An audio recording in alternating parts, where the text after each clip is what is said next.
So today our class is about breaking the bad news.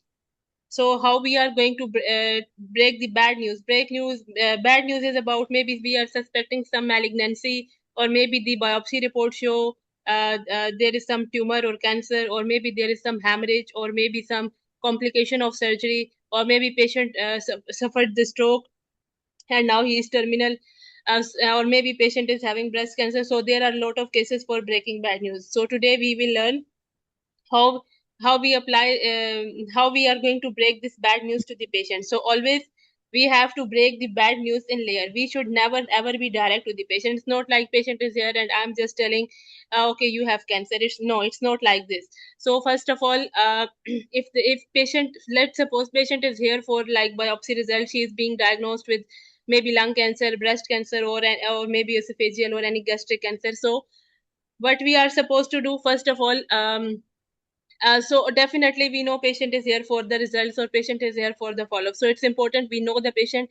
It help in good relationship building. So first of all, Mrs. Margaret, I understand you are here for your follow-up today.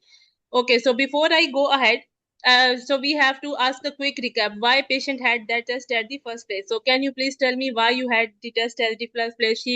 They might tell you, I have some pain in my breast, or if it's a bowel cancer, so I have some bleeding, maybe rectal cancer, so yeah, I have some bleeding from the back passage, or maybe it's lung cancer, so I was having cough and maybe shortness of breath. So patient will tell their symptom.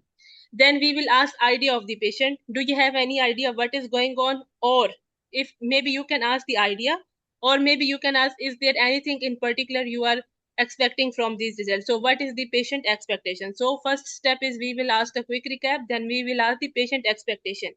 So then we will tell the patient, would you like someone to, this is general approach for all of the bad news stations. So first of all we will tell the patient, would you like someone to be with you while I tell you? So this is a warning shot. So we are actually making the mind of the patient ready, so that there is she should not expect the good news, so there is a bad news. So would you like someone to be with you while I tell you? So patient say, no doctor, I came on my own and you can just tell me. Then you can say, Mr. Smith or Mrs. Margaret, unfortunately, I do not have a good news for you. Then just stop, pause.